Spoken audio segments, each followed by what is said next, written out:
Hi friends, welcome to biology simplified Tamil. நான் உங்கள் Senthilnathan. NEET UG 2024 மே 5ஆம் தேதி நமக்கு நடக்க போகுது. குறுக்கால ஒரு நாள் தான் இருக்குது. சரி, ஒரு நாள் முன்னாடியே எக்ஸாமுக்கு நாளே நம்ம எக்ஸாமுக்கு எடுத்துகிட்டு போக வேண்டிய விஷயங்களை தயார் நிலையில் வச்சுக்கணும். ஏன் அப்படின்னா எக்ஸாம் அன்னைக்கு காலையில் ரெடி பண்ணிக்கலாம் அப்படின்னா நமக்கு டைம் போகிறதே தெரியாது. மனசில் ஒரு பதற்ற நிலை ஏற்பட்டுரும். அதனால் 4ஆம் தேதி அல்லது 4ஆம் தேதிக்கு முன்னாடியே நீங்கள் எக்ஸாம் ஹாலுக்கு எடுத்துகிட்டு போகிற பொருட்களை ஒரு ஃபைலில் போட்டு வச்சிடுங்க. சரி, என்னென்ன பொருட்கள் எடுத்துகிட்டு போகணும்? அதாவது ஃபிசிக்கலி சேலஞ்சு ஸ்டூடெண்ட்ஸுக்கு 5 பொருட்கள், ஃபிசிக்கலி சேலஞ்சு இல்லை நார்மல் ஸ்டூடெண்ட்ஸ் அப்படிங்கிறவங்களுக்கு 4 பொருட்கள் கம்பல்சரி எடுத்துகிட்டு போகணும். நம்பர் ஞாபகம் வச்சுக்கோங்க, 4, 5, 4 அல்லது 5 பொருட்கள் நீங்கள் எடுத்துகிட்டு போகிற மாதிரி இருக்கும். அந்த பொருட்கள் என்ன அப்படிங்கிறத இப்போ கடகடன் பார்த்துடலாம். ஒரு டிரான்ஸ்பரண்ட் வாட்டர் பாட்டில், இது 1 லிட்டரோ இல்லை 1/2 லிட்டரோ வாங்கிக்கோங்க. உங்களோட தேவைக்கு தகுந்த மாதிரி. 2 லிட்டர்ஸ் வேணால், அது ரொம்ப வெயிட்டாக இருக்கும்.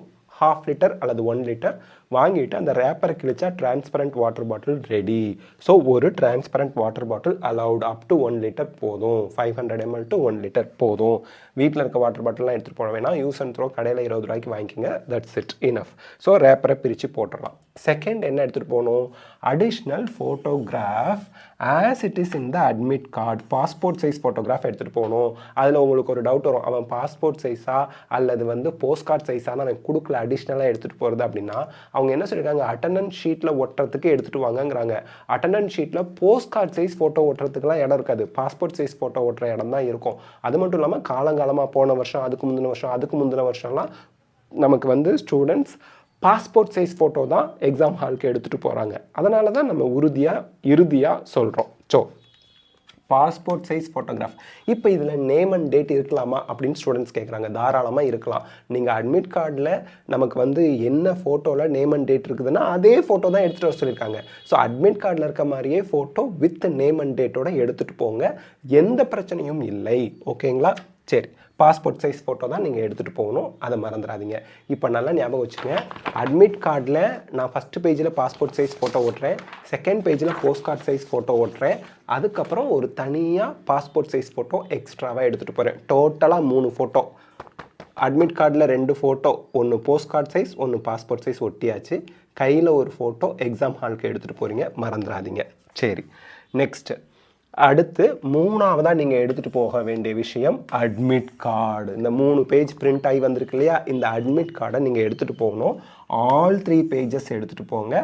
அதை பின் பண்ணி எடுத்துகிட்டு போகலாமா? தாராளமாக பின் பண்ணலாம். இந்த பின் போடக்கூடாது, ஸ்டேப்லர் பின் போட்டு எடுத்துகிட்டு போகலாம், ஒன்றும் பிரச்சனை கிடையாது. பின் பண்ணி எடுத்துகிட்டு போகலாம், தாராளமாக அலவுடு. ஓகே, அடுத்து அட்மிட் கார்டையும் செல்ஃப் டிக்ளரேஷனையும் ஃபில் பண்ணி தான் எடுத்துகிட்டு போகணும். அதில் ஒரு குழந்தை கேட்டாங்க, டிக்ளரேஷனில் டைப் பண்ணி எழுதிட்டா ஃபில் பண்ணிட்டா அப்படின்னா ஹேண்ட் ரைட்டிங்கில் எழுதிக்கிட்டு தான் போகணும். எல்லாமே கேப்சல் லெட்டரில் இருக்கணுமா அல்லது ஸ்மால் லெட்டரில் இருக்கணுமா அப்படின்னா இது நீங்கள் ஃபார்ம் ஃபில் பண்ணுறீங்க. டிக்ளரேஷன் அப்படிங்கிறதுலாம் எல்லா கேபிட்டல் லெட்டரில் இல்லாமல் ஸ்மால் லெட்டரில், ரன்னிங் லெட்டரில் இருந்தால் நல்லா இருக்கும். ரன்னிங் லெட்டர்னால் அப்படியே இதுதான் ரன்னிங் லெட்டர். என் பேர் நான் எழுதுகிறேன் பாருங்கள், இதுதான் ரன்னிங் லெட்டர்ஸ் அப்படின்னு சொல்லுவாங்க. அதாவது ஃபஸ்ட் லெட்டர் கேபிட்டல் லெட்டர், மீதி எல்லாம் ஸ்மால் லெட்டரில் இருந்துச்சுன்னா அதை நம்ம ரன்னிங் லெட்டர், அவ்வளவுதான். ஸோ ஹேண்ட் ரைட்டிங் அப்படிங்கிறது இப்படி எழுதுறது பெட்டர். ஆனால் எல்லாமே கேபிட்டல் லெட்டர்லேயே எழுதணும்னு நான் விரும்புகிறேன் அப்படின்னு நீங்கள் பர்சனலாக நினச்சிங்கன்னா எழுதிட்டு போகலாம், ஒன்றும் பிரச்சனை இல்லை. பட் யூஸ்வலாக ஹேண்ட் ரைட்டிங் எப்படி நம்ம கையால் எழுதும்போது எழுதுவோம், நேமு இந்த மாதிரி, இதை தான் ரன்னிங் லெட்டர்ஸ் அப்படின்னு சொல்லுவோம். இந்த மாதிரி எழுதிட்டு ஃபில் பண்ணிட்டு போகிறது நல்லது. ஃபில் பண்ணி தான் எடுத்துகிட்டு போகணும், ஞாபகம் வச்சுங்க. உங்களோட சிக்னேச்சர் மட்டும், அந்த லெஃப்ட் தம்ப் இம்ப்ரெஷன்லாம் வச்சு எடுத்துகிட்டு போங்க. உங்களோட சிக்னேச்சர் மட்டும் நீங்கள் போட்டுறாதீங்க. இன்விஜிலேட்டர் சிக்னேச்சர்லேயும் சிக்னேச்சர் போட்டுறாதீங்க, அது இன்விஜிலேட்டர் போடுவார். போஸ்ட் கார்டு சைஸ் ஃபோட்டோவில் லெஃப்ட் சைடில் உங்கள் சிக்னேச்சர் போடாதீங்க. உங்கள் சிக்னேச்சர் அப்படிங்கிறது எக்ஸாம் ஹாலுக்குள்ளே இன்விஜிலேட்டருக்கு முன்னாடி தான் நீங்கள் போடணும், மறந்துடாதீங்க. ஸோ ஃபில் பண்ண அட்மிட் கார்டு சிக்னேச்சர் மட்டும் போடாமல் எடுத்துகிட்டு போயிடுங்க. டிக்ளரேஷன் ஃபார்மு அட்மிட் கார்டு ஒரே ஃபைல், ஒரே இது தான், இந்த 3 பேஜ்லேயே வந்துடுது. நெக்ஸ்ட்டு வேலிட் ஐடென்டிட்டி ப்ரூஃப், மறந்துடாதீங்க. Original ID proof. ஆதார் கார்டெலாம் ஜெராக்ஸ் எடுத்தாலே ஒரிஜினல் தான், ஓகேங்களா? ஞாபகம் வச்சுங்க. ஒரிஜினல் ஆதார் கார்டு கையில் வச்சுருந்தா அதை எடுத்துகிட்டு போங்க. Valid identity proof, preferably Aadhaar card. Aadhaar கார்டுங்கிறது நீங்கள் ஐடி ப்ரூஃபாக தான் எடுத்துகிட்டு வர சொல்கிறான். சார், நான் பேன் கார்டு வச்சு ரெஜிஸ்டர் பண்ணேன், இல்லை வேறு ஏதாவது மூலயமா நான் ரெஜிஸ்டர் பண்ணேன், ஆதார் வெரிஃபிகேஷன் பண்ணல, அதெல்லாம் இங்கே கேள்வியே கிடையாது. உங்களோட ஐடி ப்ரூஃப் தான் கேட்குறாங்களே ஒழிய நீங்கள் நீட்டுக்கு ஆதார் வெரிஃபைடு கேண்டிடேட்டாக இருந்தால் தான் ஆதார் கார்டு எடுத்துகிட்டு வரணும்னு அவங்க சொல்லலை. ஸோ அதில் கன்ஃபியூஸ் பண்ணிக்காதீங்க.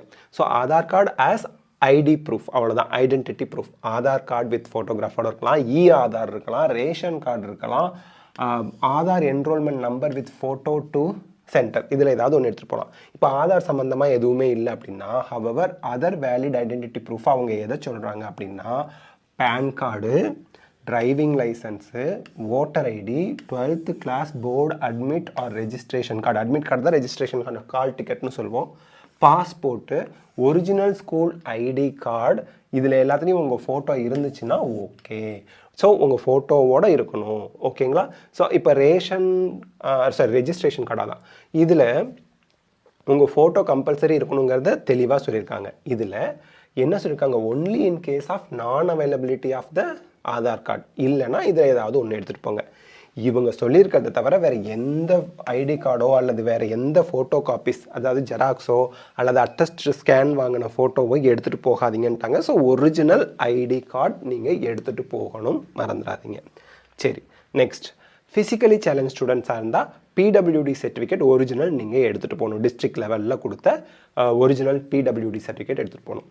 அப்போது பிடபிள்யூடி அப்படின்னா ஃபிசிக்கலி சேலஞ்சு ஸ்டூடெண்ட்ஸ், கண் பார்வையில் குறைவு இருக்கவங்க அல்லது ஃபிசிக்கலி சேலஞ்சுன்னா கை கால்களில் அந்த மாதிரி சேலஞ்சாக இருக்கிறவங்கள வந்து நம்ம ஃபிசிக்கலி சேலஞ்சு அப்படின்னு சொல்லுவோம்.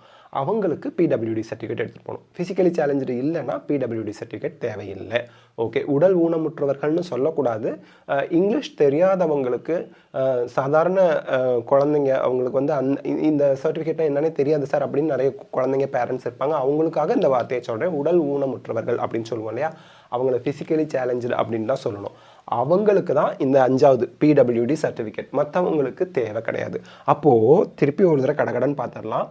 உங்களுக்கு எக்ஸாம் ஹாலுக்கு எடுத்துகிட்டு போகிறதுக்கு ஒரு வாட்டர் பாட்டில் டிரான்ஸ்பரண்ட்டாக இருக்கணும். அதுக்கப்புறம் உங்களோட அட்மிட் கார்டு, அடிஷ்னல் அட்மிட், அதாவது அட்மிட் கார்டில் இருக்கிற மாதிரியே ஒரு அடிஷ்னல் பாஸ்போர்ட் சைஸ் ஃபோட்டோ எடுத்துகிட்டு போகணும். அட்மிட் கார்டை ஃபில் பண்ணி எடுத்துகிட்டு போகணும், ஆல் 3 பேஜஸ். அந்த இதில் வந்து செல்ஃப் டிக்ளரேஷனும் ஃபில் பண்ணி எடுத்துகிட்டு போயிடுங்க. உங்கள் சைன் மட்டும் எங்கே போய் தான் போடணும், இன்விஜிலேட்டர் முன்னாடி போடணும். ஐடி ப்ரூஃப் எடுத்துகிட்டு போங்க. இந்த 4ம் ஃபிசிக்கலி சேலஞ்ச் ஸ்டூடெண்ட்ஸ் இல்லாதவங்களுக்கு. ஃபிசிக்கலி சேலஞ்ச் ஸ்டூடெண்ட்ஸ்னால் இந்த 4ம் எடுத்துகிட்டு போகணும். அதோட உங்களோட பிடபிள்யூடி சர்டிஃபிகேட்னு டிஸ்ட்ரிக்ட் லெவலில் வாங்கி வச்சுருப்பீங்க, அந்த ஒரிஜினலும் எடுத்துகிட்டு போகணும்.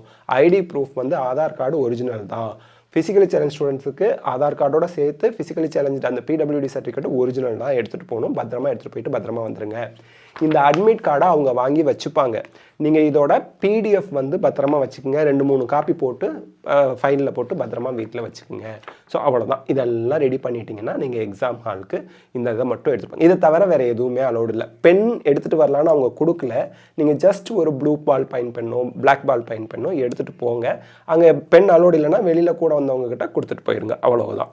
ஸோ அதுதான், இதெல்லாம் நீங்கள் ஃபாலோ பண்ணிக்கோங்க. வேறு எதுவுமே எடுத்துகிட்டு போகக்கூடாது. பெல்ட் போடக்கூடாது, பர்ஸ் எடுத்துகிட்டு போகக்கூடாது, சடை பின்னிட்டு போகக்கூடாது, ஜுவல்லரி எதுவும் போட்டுட்டு போகக்கூடாது, காலை மூடி இருக்க மாதிரி செருப்பு போடக்கூடாது, ஸ்லிப்பர் சாண்டல் தான் போடணும், ஹை ஹீல்ஸ் போடக்கூடாது, காலை க்ளோஸ் கம்ப்ளீட்டாக இல்லை பாதியோ க்ளோஸ் பண்ண மாதிரி அந்த க்ராக்ஸ் மாதிரி எல்லாம் செருப்பு போட்டுட்டு போயிடாதீங்க. ஆஃப் ஹேண்ட் தான் போட்டுட்டு போகணும். முடிஞ்ச அளவுக்கு சிம்பிளாக இருக்கக்கூடிய ட்ரெஸ் போட்டு போங்க, பிக் பட்டன் இல்லாதது போட்டு போங்க. ஸோ இப்படியெல்லாம் கரெக்டாக அவங்க சொன்ன மாதிரி நம்ம போயிட்டோம், இருக்கிறதெல்லாம் எடுத்து வச்சுட்டோம் இன்றைக்கி அப்படின்னா லாஸ்ட் மினிட் ஸ்ட்ரெஸ்ஸை நம்ம அவாய்ட் பண்ணிடலாம். ஸோ இந்த வீடியோவில் நம்ம எக்ஸாம் ஹாலுக்கு என்னெல்லாம் எடுத்துகிட்டு போகணும் அப்படிங்கிறது பார்த்துருக்கோம். இந்த வீடியோ உங்களுக்கு ஹெல்ப்ஃபுல்லாக இருந்தால் லைக், ஷேர், கமெண்ட் பண்ணுங்கள். பயாலஜி சிம்பிளிஃபைட் தமிழ் சேனலுக்கு சப்ஸ்கிரைப் பண்ணுங்கள். Because your support is our strength. Thank you.